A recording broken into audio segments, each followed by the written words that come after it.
우리 좌우에 계신 분들에게 오늘도 귀한 은혜가 있을 것입니다. 이렇게 한번 축복하셨으면 좋겠어요. 예, 오늘도 귀한 은혜가 있을 것입니다. 5월이 되면 아내한테 꼭 듣는 소리가 있어요. 여러분 이제 잘 아시죠? 이 사람이 5월이 되면 가끔씩 생글생글 웃으며 이렇게 얘기해요. 그날이 가까운데 여보 잘 준비하고 있지? 처음에는 그날이 무슨 날인가 싶었는데 결혼한 지 10년이 되니까 이제 얘기할 때가 됐는데 왜 안 하나 싶은 그런 마음이 듭니다. 소중한 날을 기억하고 기념하는 것, 분명 의미 있는 삶이에요. 하나님도 출애굽을 한 이스라엘 백성들에게 유월절을 기념하라 하셨습니다. 약속의 땅으로 입성하기 위하여 그 요단강을 건넌 후에 하나님은 12돌을 길갈에 세워 이 일들이 무엇인지를 자자손손 가르치라 이렇게 말씀하셨어요.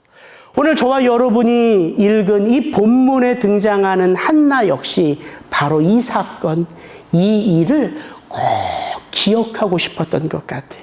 그래서 한나는 기도 가운데 노래로 이 일들을 하나님 앞에 고백하는 것이죠. 여러분 평생의 소원이었던 아이 사무엘을 한나가 기도 가운데 얻습니다. 그 어린 영혼을 한나는 잠시나마 품에 안아 젖을 먹이면서 그 아이를 키워요. 그리고 그 아이 사무엘이 젖을 뗄 때가 되자 한나는 주저하지 않습니다. 자기가 소원한 대로 그 아이 사무엘, 이제 5살도 되지 않을 때예요. 그 어린 사무엘을 그 실로에 데리고 올라가서 실로에 있는 엘리 대제사장에게 그 아이 사무엘을 맡깁니다. 그리고 예배하고 기도해요. 바로 그 기도가 오늘 우리가 읽은 사무엘서 2장 1절부터 10절입니다. 그래서 2장 1절은 이렇게 시작하는 거예요. 한나가 기도하여 이르되. 분명 이것은 한나의 기도입니다. 그런데 일반적인 기도 같지 않죠? 이렇게 들으면 어떻게 들려와요? 한나가 지금 여호와에게 무엇인가를 간구하고 간청하고 요구하는 게 아니에요. 그런 기도가 아니에요. 그 한 절 한 절 속에는요, 그녀가 자신의 기도에 응답하신 하나님이 어떤 분이신지를 노래하는, 마치 온 세상을 향하여 간증하는 한나의 간증처럼 들려온다는 거예요. 그래서 이 기도는 한나의 믿음의 고백입니다. 2장 1절 이렇게 시작하죠. 한나가 기도하여 이르되 내 마음이 여호와로 말미암아 즐거워하며 내 뿔이 여호와로 말미암아 높아졌으며 내 입이 내 원수들을 향하여 크게 열렸으니 이는 내가 주의 구원으로 말미암아 기뻐함이니이다. 여러분 1장의 한나, 그 마음이 원통하여 그 쓴뿌리로 가득한 그 한나의 기도는 자기 안에 있는 아픔을 다 쏟아내는 기도였어요. 그런데 2장을 열면서 보게 되는 한나의 기도는 그런 차원의 기도가 아니에요. 내 삶에 역사하시는 그 하나님을 높이 올려드리는 찬송의 기도입니다. 이렇게 한나의 이야기는 기도에서 기도로 이어져요. 여러분 저와 여러분의 삶이 그렇지 않습니까? 때로는 원통한 마음에 아픈 마음에 기도하고 때로는 감사의 마음으로 찬송하듯 기도하는 게 저와 여러분의 삶이잖아요. 그렇게 하나님은 성도의 삶을 기도 가운데 빚어가시는 거예요. 그래서 오늘 사무엘서 2장 1절부터 10절 이 한나의 기도를 곰곰이 읽어보면 그의 기도 속에서 그의 인생을 빚어가시는 바로 그 하나님, 그 하나님을 만나게 되는 거예요. 2장 1절부터 10절까지 이 한나의 기도 속에 등장하는 한나의 삶을 한마디로 말한다면 그녀의 삶은 어떤 삶이에요? 여호와로 말미암는 인생이에요. 이게 성도의 삶이에요. 한나만 그래야 할까요? 아니요. 여호와를 믿고 여호와를 신뢰하며 그의 이름으로 살아가는 모든 성도의 삶은 다 여호와로 말미암는 인생인 거예요. 여러분 믿으십니까? 아멘, 아멘으로 받으셔야죠. 그렇게 저는 오늘 이 한나의 이 찬송, 이 노래를 한 절 한 절 살펴보며 기도 가운데 그녀의 삶을 빚어가시는 그 하나님이 저와 여러분의 삶을 여전히 빚어가시는 그 하나님인 것을 함께 나누며 좀 은혜를 받기를 원합니다. 여러분, 우리 기도에 응답하시는 하나님은 어떤 하나님이세요? 우리 믿음의 지경을 넓혀가시는 하나님이에요. 믿으십니까? 아멘이죠. 하나님은 성도의 믿음의 지경을 넓혀 가세요. 그렇다면 우리의 믿음이 자라가기 위하여 우리에게 꼭 필요한 경험이 뭘까요? 하나님이에요, 하나님. 그 고난의 삶의 그 자리, 원통한 삶의 그 자리에서 우리가 무엇을 경험해야지만 내 기도에 역사하시는 하나님을 체험해야지만 그 하나님을 향하여 믿음의 한 걸음을 옮겨가며 우리의 믿음의 지경이 자라가는 것이지. 우리의 삶의 자리에서 그 하나님의 실체를 경험하지 않으면 결코 우리 믿음 자랄 수 없습니다. 그래서 한나의 노래 속에 담긴 이 그녀의 고백이 믿음의 고백인 거예요. 그냥 말로 하는 립서비스가 아니고요. 생각 속에 있는 하나님을 노래한 것이 아니고요. 내 인생을 빚어가시고 역전케 하시고 삶의 그 자리, 원통한 그 자리에 함께 하시는 그 임마누엘의 하나님을 노래하는 거예요. 그래서 오늘 2장 1절 2절을 다시 한번 읽습니다. 한나가 기도하여 이르되 내 마음이 여호와로 말미암아 즐거워하며 내 뿔이 여호와로 말미암아 높아졌으며 내 입이 내 원수들을 향하여 크게 열렸으니 이는 내가 주의 구원으로 말미암아 기뻐함이니이다. 여호와와 같이 거룩하신 이가 없으시니 이는 주밖에 다른 이가 없고 우리 하나님 같은 반석도 없으심이니이다. 여러분, 이 한나의 노래는 한나가 실로에서 그 원통한 마음을 다 쏟아놓고 엘리 제사장의 축복을 하나님의 응답으로 받고 그의 집 라마다임 소빔에 돌아와서 하나님이 그녀에게 사무엘을 주시고 나서 고백하는 노래가 아니라는 데 의미가 있는 거예요. 여러분, 기도 가운데 응답하시는 하나님을 체험하는 그 기쁨, 여러분도 인생 가운데 많이 경험하셨잖아요. 이건 말할 수 없는 기쁨이잖아요. 내가 그렇게도 원했던 그 기도 응답을 받는 그 순간 세상 다 얻은 것 같지 않습니까? 근데 오늘 이 한나의 노래는 사무엘을 잉태하고 부르는 찬송이 아니라 언제 부르는 찬송이라고요? 사무엘을 자기가 서원한 대로 그 엘리 제사장이 있는 실로에 가서 그 엘리에게 맡기고 나서 부른 노래라는 거예요. 여러분, 이게 놀라운 은혜지요. 우리 같았으면 그러지 않았을까요? 여러분, 한나라고 그 엘리와 그의 두 아들 홈니와 비느하스가 지금 실로에서 어떤 만행을 저지르는지 한나라고 모를까요? 오직하면 성경 3회에서 기자가 뭐라고 말합니까? 홈니와 비느하스는 여호와를 알지 못하더라. 하나님의 제사장이 하나님을 알지 못한다는 거예요. 목사가 하나님을 만난 적이 없다는 거예요. 말이 안 되는 거잖아요. 그렇다면 그 소중한 사무엘, 평생 기도하며 얻은 그 사무엘에게 젖을 먹이고 젖을 떼고 그 아이를 실로 엘리에게 갖다 바칠 때에 한나는 이런 기도를 얼마든지 드릴 수 있지 않았겠습니까? 하나님, 이 내 아들 하나님과 약속해서 드리지만 이 아들의 삶 하나님이 주장하여 주옵소서. 깊은 탄식으로 하나님 앞에 그런 마음을 고백할 수 있었을 거라고요. 그게 인간이잖아요. 그런데 오늘 사무엘상 2장 1절부터 10절에 보면 그 한나의 노래 속에 사무엘도 안 나오고요, 엘리도 안 나오고요, 엘가나도 안 나오고요. 오직 누구만 존재해요? 하나님만 존재해요. 한나의 마음이 무엇으로 가득 차 있어요? 내 인생 가운데 간섭하시는 그 하나님으로 가득해요.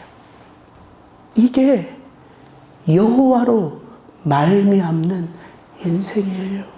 한나는 그의 기도를 통하여 단지 사무엘을 얻은 여인으로 등장하는 것이 아니라 그의 그 원통한 마음을 다 들으시는 그 그 하나님을 체험한 여인으로 등장하고 있다고요.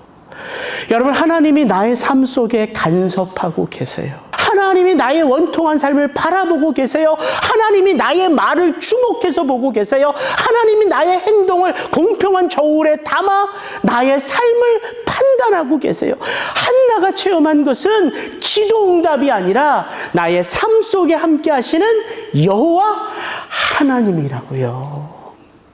누가 포기하지 않고 전도할 수 있을까요?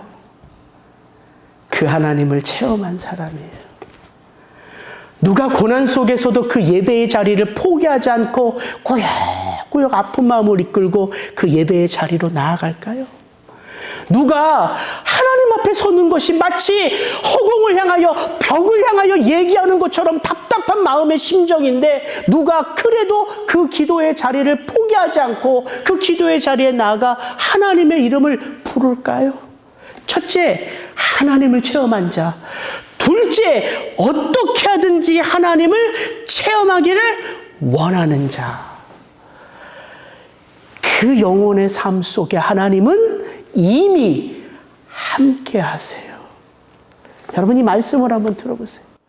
너희가 내게 부르짖으며 내게 와서 기도하면 내가 너희들의 기도를 들을 것이요 너희가 온 마음으로 나를 구하면 나를 찾을 것이요 나를 만나리라. 내가 너희의 기도 가운데 만나질 것이다. 나를 찾으면, 나를 부르면, 내게 예배하면. 여러분, 신앙은 바로 이거예요. 아무리 성경에서요, 여호와는 나의 반석이요, 여호와는 나의 요새요, 여호와는 나의 피할 산성이요, 여호와는 나의 거룩하신 구원의 하나님이시다. 아무리 시편에서 시편 기자가 노래해도 무엇이 없으면, 기도의 자리에 나아가 엎드리지 않으면, 예배의 자리에 나아가 나의 원통함을 쏟아붓지 않으면 그 말씀은요, 그냥 아름다운 미사여구일 뿐이에요. 그래서 성경이 말하는 거예요. 두려워하지 말아라. 성경에 몇 번 있다고요? 어떤 학자는 365번, 어떤 학자는 366번이 나왔다고 해요. 왜? 윤달이 한 번 껴가지고 하루가 더 늘어나서 366번이 있다는 거예요. 여러분, 너무 웃기지 않습니까? 성경에 두려워하지 마라가 366번이 있다고요. 왜? 인생이란 날마다 두려워할 수밖에 없는 존재이기 때문이에요. 이게 성경이에요. 우리에게 두려워하지 마. 고난 가운데 나를 찾아, 나를 불러. 이렇게 말씀하신다고요.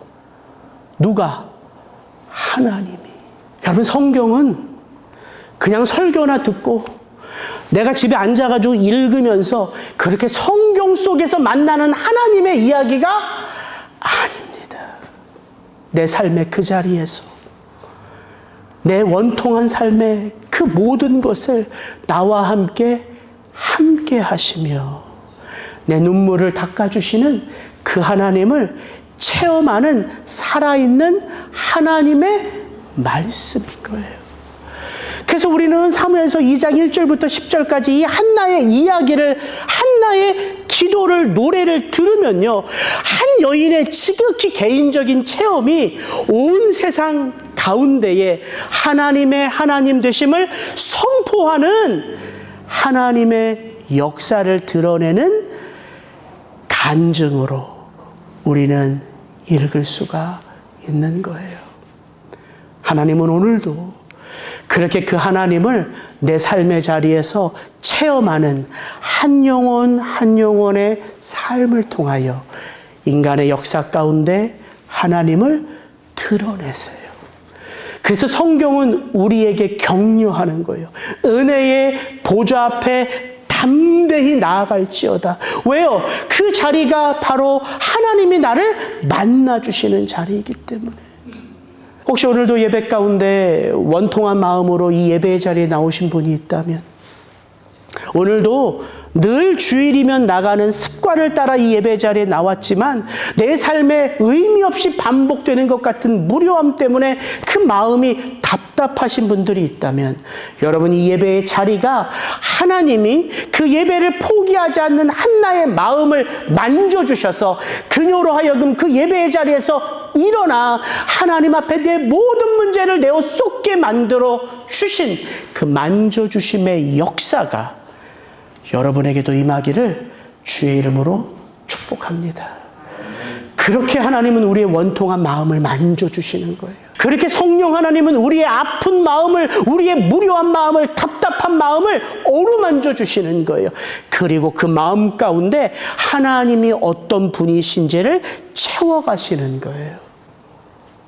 그게 하나님의 역사입니다.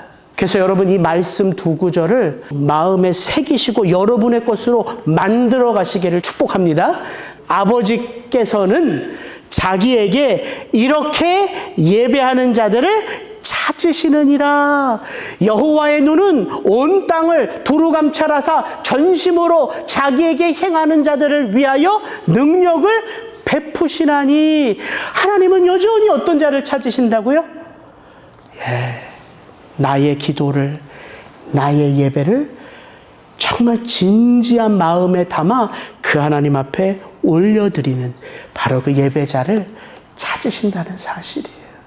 두 번째, 우리 기도에 응답하시는 하나님은 우리의 삶을 역전케 하시는 하나님이세요. 그래서 오직 우리로 십자가만을 자랑하게 하세요. 그게 오늘 본문 이제 3절부터 8절까지 나와 있는데 잘 귀담아 들어보세요. 심히 교만한 말을 다시 하지 말 것이며 오만한 말을 너 입에서 내지 말지어다. 여호와는 지식의 하나님이시라. 행동을 달아보시는 일. 용사의 활은 꺾이고 넘어진 자는 힘으로 띠를 띠도다. 풍족하던 자들은 양식을 위하여 품을 팔고 줄이던 자들은 다시 줄이지 아니하도다. 전에 임신하지 못하던 자는 7을 낳았고 많은 자녀를 둔 자는 쇠약하도다. 여호와는 죽이기도 하시고 살리기도 하시며 스올에 내리기도 하시고 거기에서 올리기도 하시는도다. 여호와는 가난하게도 하시고 부하게도 하시며 낮추기도 하시고 높이기도 하시는도다. 가난한 자를 진토에서 일으키시며 빈궁한 자를 거름더미에서 올리사 귀족들과 함께 앉게 하시며 영광의 자리를 차지하게 하시는도다. 땅의 기둥들은 여호와의 것이라 여호와께서 세계를 그것들 위에 세우셨도다. 한나는 세상에 속한 모든 것들이요, 그것들을 만드신 하나님의 손에 붙들림 받을 때, 그의 보호와 인도하심을 받을 때만이 온전하다 노래하는 거예요. 이 세상 그 누구도, 이 세상 그 누가 붙들고 있는 것도 영원한 것도 없고요, 완전한 것도 없다는 거예요. 그게 세상이라는 거예요. 그렇지 않겠습니까? 용사의 힘도, 그 부자의 넉넉함도, 자녀가 많다 하는 그 부모의 자랑도 다 인간적인 자랑일 뿐이에요. 그냥 한때의 자부심일 뿐입니다. 왜요? 용사의 활이 꺾일 때가 있고요, 부자가 가난해질 때가 있고요, 그렇게 자랑하던 자식들이 참 망친 인생으로 내게 기도의 제목이 될 때가 있기 때문이에요. 그래서 하나님의 보호하심이 아니고서는, 하나님의 만져주심이 아니고서는, 하나님의 이끌어주심이 아니고서는 그 어떤 것도 영원할 수 없고 완전할 수 없음을 한나가 노래하고 있다고요.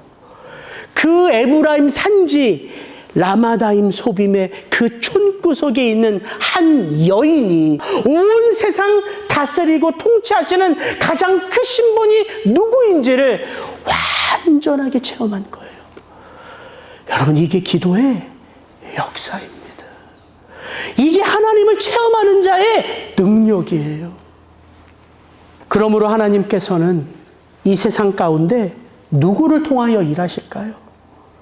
많이 가진 자, 많이 아는 자, 이미 높아진 자, 그런 자들을 통해서 하나님은 일하시지 않죠. 한나처럼 그 마음이 원통하고 아프지만 하나님만이 내 인생의 모든 것 되십니다. 가난한 심령으로 그 하나님을 찾는 자들, 바로 그런 자들을 통하여 하나님은 일하세요. 사도 바울이 그것을 정확하게 깨닫고 우리에게 알려주잖아요. 하나님이 이 세상에 약한 자들, 원통한 자들, 아파하는 자들을 쓰셔서 높이 선 자들을 부끄럽게 하신다고. 그래서 아무 육체라도 자랑할 것이 없도록 만드시는 분이 하나님이시라고 사도 바울이 그렇게 고린도서에서 우리에게 노래하는 것 아니겠습니까? 그래서 우리는 그 하나님 앞에서 겸손해져야 해요. 그런데 제가 말씀을 준비하는데 참 그래도 우리 마음 한구석에 포기할 수 없는 자존심이 여전히 살아있음을 제가 알겠더라고요. 뭐 이런 것들이죠. 그래도 내가 미국 이민까지 왔는데, 여러분 그 옛날 이민 오셨잖아요. 비행기 한번 타보는 게 하늘의 별 따기보다 어려운 때에 여러분 비행기 타고 이민까지 오신 분들 아닙니까? 그래도 내가 세계 최강대국, 천조국이라고 하잖아요. 미국. 이 미국 물을 먹고 사는 사람인데, 그래도 내가 물 좋고 공기 좋은 이 시애틀에 사는 사람인데, 이런 것들이 어려도 우리 속에요, 묘한 자부심으로 저 밑에 저 기반이 탁 잡혀져 있어요. 자존심 없이 살아가는 사람 아무도 없습니다. 그래서 우리가 성경으로 들어가야 돼요. 성경이 아니고서는 그런 우리의 실체, 실존을 다 드러내주는 자가 없기 때문이에요. 성경이 우리를 뭐라고 말합니까? 넘어지기 쉬운 연약한 자라고 말해요. 유혹받을 일이 있으면 언제나 유혹에 넘어지기 쉬운 자를 바로 우리라고 말합니다. 그래서 우리가 다 양 같아서 그릇 각기 제 길로 가기를 원한다고 말하는 게 우리 아닙니까? 내 길이 옳다 나아가지만 그게 멸망의 길인지도 모르고 나아가는 자들이 우리예요, 우리. 그래서 하나님의 말씀 앞에 설 때 비로소 돌이킬 수 있는 거죠. 왜? 나의 본 모습, 나의 실존이 그 말씀 앞에 다 드러나기 때문에.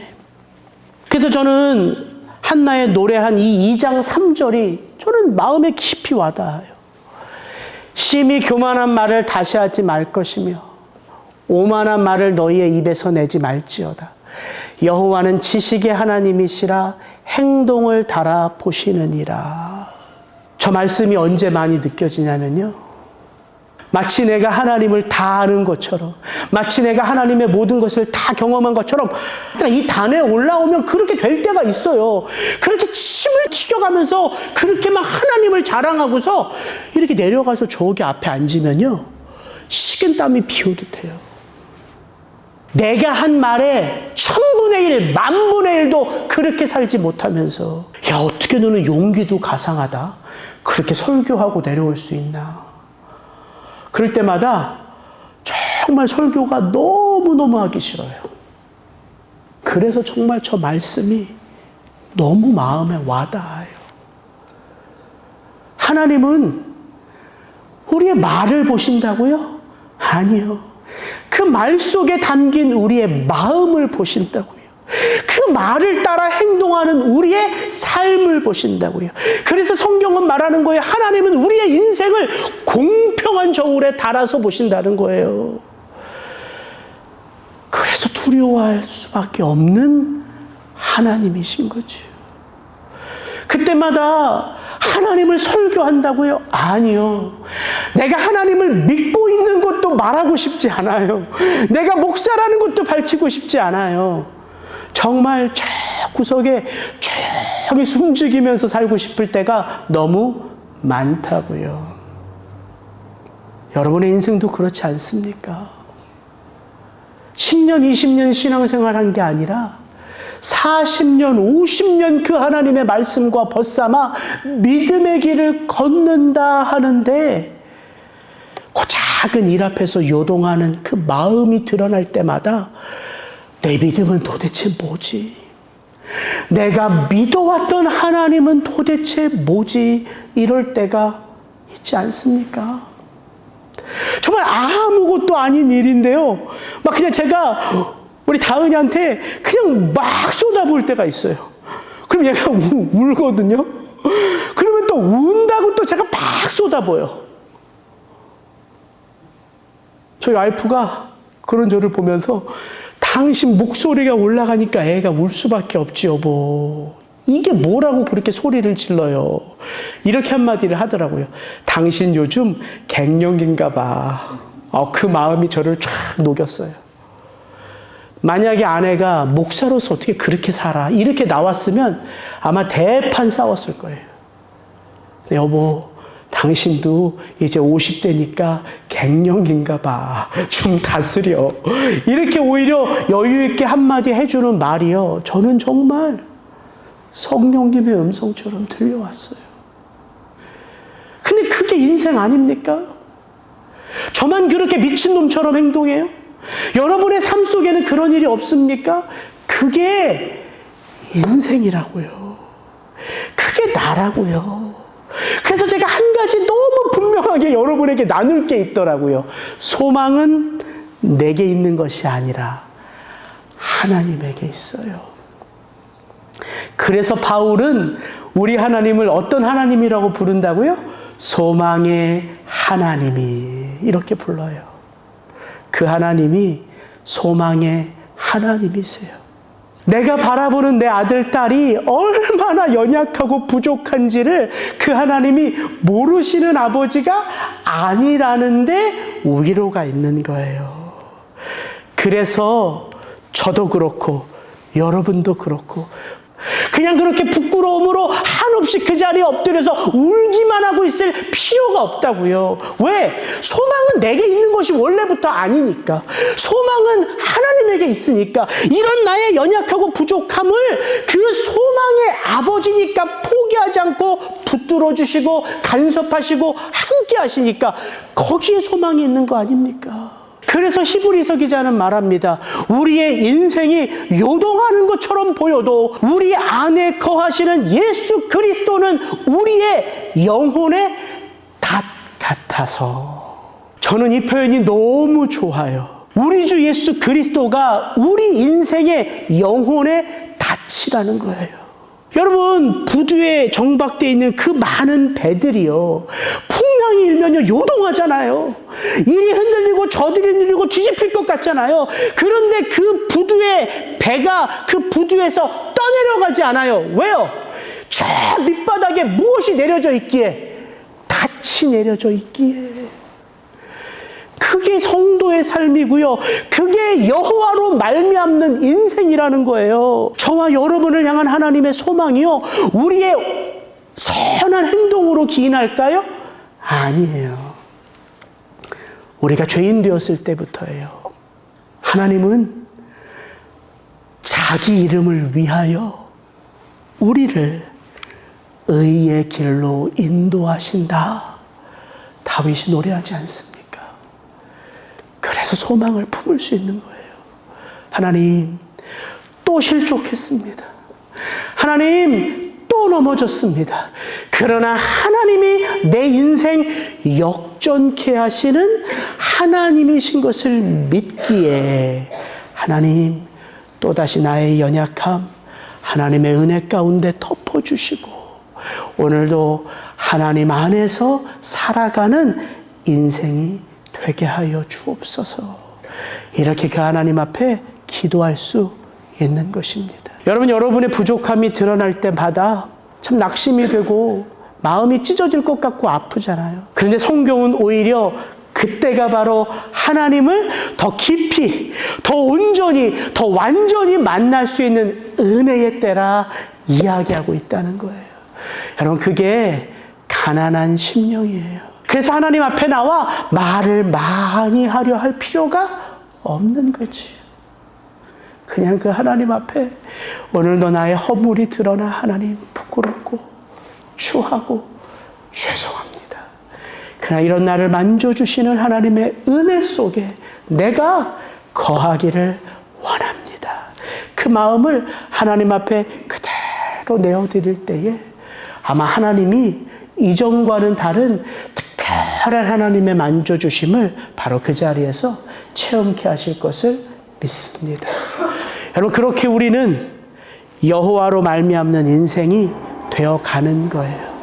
그래서 점점 우리의 삶 속에요, 인내하고 참아지고 이런 삶들이 조금씩 펼쳐져 가는 거예요. 마지막, 우리 기도에 응답하시는 하나님은 그렇게 우리로 소망 가운데 마지막 때를 보게 하세요. 여러분, 한나의 노래의 클라이막스는 9절 10절입니다. 이거 같이 한번 읽습니다. 그가 그의 거룩한 자들의 발을 지키실 것이요 악인들을 흑암 중에서 잠잠하게 하시리니 힘으로는 이길 사람이 없음이로다. 여호와를 대적하는 자는 산산이 깨어질 것이라 하늘에서 우레로 그들을 치시리로다. 여호와께서 땅끝까지 심판을 내리시고 자기 왕에게 힘을 주시며 자기의 기름 부음을 받은 자의 뿔을 높이시리로다. 여러분, 한나의 노래는 어떻게 시작해요? 하나님께서 불쌍히 여겨주셔서 그 기도 가운데 나의 삶의 형편을 아시고 나의 인생을 역전케 하시는 그 과거의 하나님으로부터 시작하잖아요. 나의 뿔을 높이 드시고 나의 입을 원수 대적 앞에서 넓게 열리시는 그 하나님으로부터 시작하는 한나의 기도는 오늘 우리의 삶 가운데 여전히 택하신 그 거룩한 자들의 삶을 지키시고 돌보시고 그들을 대적하는 원수들을 손 하나 까딱하지 못하도록 우리의 삶 가운데 임마누엘로 함께 하시는 오늘의 하나님으로 이어지며 그 한나의 노래는 마지막 어떻게 끝맺음을 맺습니까? 미래의 하나님, 온 세상 땅끝까지 심판하시는 하나님으로 끝나요. 여러분, 이게 하나님을 체험하는 인생이에요. 단지 원통한 내 기도 제목 하나를 하나님이 들어주시고 내가 그렇게 소망하고 내가 그렇게 바라는 어떤 기도 제목 하나를 응답받으면서 기뻐하는 것이 하나님을 체험하는 인생이 아니라 온 세상을 당신의 섭리 가운데 통치하시고 다스리시는 만군의 주 여호와 하나님을 우리가 무엇으로 만난다? 아버지로 만나는 거예요. 이게 하나님을 체험하는 인생이라고요. 문제 하나 해결받은 게 중요한 게 아니에요. 내 삶에 간섭하시는 하나님이에요. 근데 그 하나님은 만군의 주 여호와라고요. 한나가 그 하나님의 이름을 그렇게 부르니까 그녀가 체험한 그 하나님을 향하여 한나가 어떤 노래를 하냐면요, 이 마지막 대목이 제일 중요합니다. 여호와께서 땅끝까지 심판을 내리시고 자기 왕에게 힘을 주시며 자기의 기름 부음을 받은 자의 뿔을 높이시리로다. 지금 이 한나의 살아가는 이 시대가 어떤 시대예요? 이 사무엘서의 배경은 어떤 시대예요? 사사시대 말기예요. 왕이 있어요, 없어요? 왕이 없어요. 근데 한나는 지금 뭘 노래해요? 하나님이 세우신 왕을 하나님이 지키시고 하나님이 그 왕에게 기름을 부어 영원토록 그의 뿔을 높이시리로다. 우리가 보니까 그냥 한나의 노래라고 듣지 이게 가능한 기도냐고요. 왕이 없는 시대예요. 성경에서요, 여러분, 기름 부음을 받은 자, 이게 히브리어로 뭐예요? 메사이아. 이게 메시아예요. 성경에서 하나님이 세우신 왕을 기름 부음 받은 자로 연결한 첫 번째 사람이 누굴까요?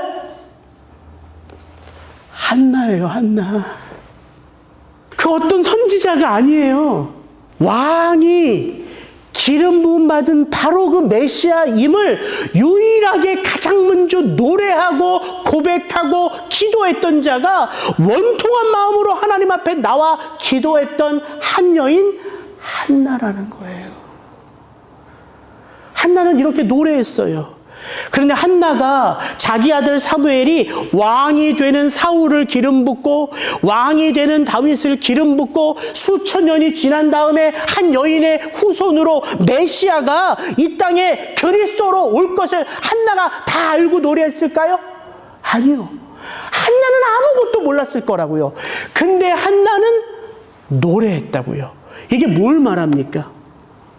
여기 안에 놀라운 비밀이 있는 거예요.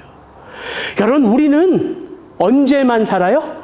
오늘만 살아요, 오늘. 우리는 오늘만 살아요. 그런데 우리의 오늘의 삶 속에는 우리의 지나왔던 무엇이 담겨져 있어요? 과거가 담겨져 있죠. 내가 어떤 배경 속에서 어떤 삶을 통하여 어떤 아픔 가운데 어떤 하나님의 응답 속에 오늘 내가 이 자리에 서 있는지, 나의 오늘의 삶 속에는 나의 무엇이 담겨져 있다고요? 나의 과거가 담겨져 있어요. 근데 참 신기하게 하나님을 체험한 성도의 오늘 속에는 무엇이 담겨져 있다고요? 미래, 내일이 담겨져 있다고요. 왜? 우리가 누구와 함께하기에? 모든 것을 다스리시고 통치하시는 바로 그 내일의 하나님이 오늘 우리와 함께하고 있기에. 마치 이런 것과 똑같아요. 여러분, 요한복음 12장에 보면 예수님이 이제 십자가를 지시는 마지막 때예요. 그 예수님이 베다니 시몬 문둥이 집에 왔을 때 누가 그 예수님을 맞아요? 예수님이 사랑하시는 가족 나사로, 마리아, 마르다 가족의 식구들이 그 예수님을 맞아요. 그러니까 예수님이 식사하시는 가운데 누가 예수님 곁으로 다가오죠? 마리아가 예수님 곁으로 다가와 어떤 행동을 하죠? 그가 고이 간직했던 그 향유 옥합을 깨뜨려 예수의 발에 붓고 자기의 머리로 그 예수의 발을 닦아요. 그때 가롯 유다가 뭐라고 말합니까? 그 마리아가 행동하는 것을 보면서 비난하잖아요. 그 300데나리온이나 되는 그 향유 옥합을 팔아서 가난한 자들을 도와야지 지금 네가 뭐 하고 있는 행동이냐. 그때 예수님이 뭐라고 말씀하십니까? 가만 두어라. 그녀는 무엇을 하고 있다? 나의 장례를 준비하고 있다. 마리아는 몰랐을 거라고요. 그런데 마리아가 예수 그리스도를 지극히 사랑하는 마음으로 자기 안에 있는 모든 것을, 가장 귀한 것을 예수님께 다 내어드리며 쏟아놓고 싶은 마음으로 했던 그 행동 속에는 무엇이 예비되어 있는 거예요? 예수님의 죽음을 존귀하게 예비하는 삶이 담겨져 있는 거예요. 여러분, 이게 성경이에요. 오늘도 하나님은 이 땅에 다시 오실 그 예수 그리스도를 위하여 누구를 준비시킨다고요? 그의 길을 예비하는 하나님의 사람들을 끊임없이 준비하고 계신다고요. 그게 예수님의 오실 길을 예비하는 교회라고요. 예수님이 이 땅에 오실 때 누가 먼저 왔어요? 그 예수님의 길을 예비하기 위하여 세례 요한. 광야에 외치는 자의 소리가 예수님의 오실 길을 예비했다고요. 예수님이 아기 예수로 이 땅에 오실 때에 그 아기 예수를 누가 온 이스라엘 가운데 외치고 선포해요? 경건한 삶을 살았던 시몬과 안나라는 선지자가 그 아기 예수의 오심을 온 세상 가운데 예비하며 선포했다고요. 그런 일들이 저와 여러분의 삶 속에 우리는 다 이해하지 못하고 우리는 다 헤아리지 못하지만 마치 한나의 노래처럼 우리가 이 땅의 교회로 그 다시 오실 예수님의 길을 한꺼풀 한꺼풀 준비하며 예비하며 그렇게 그 길을 놓아가고 있다는 것입니다. 우리의 일상의 그 삶 속에서 왜? 저와 여러분이 여호와로 말미암아 살아가고 있기에. 같이 기도하시겠습니다.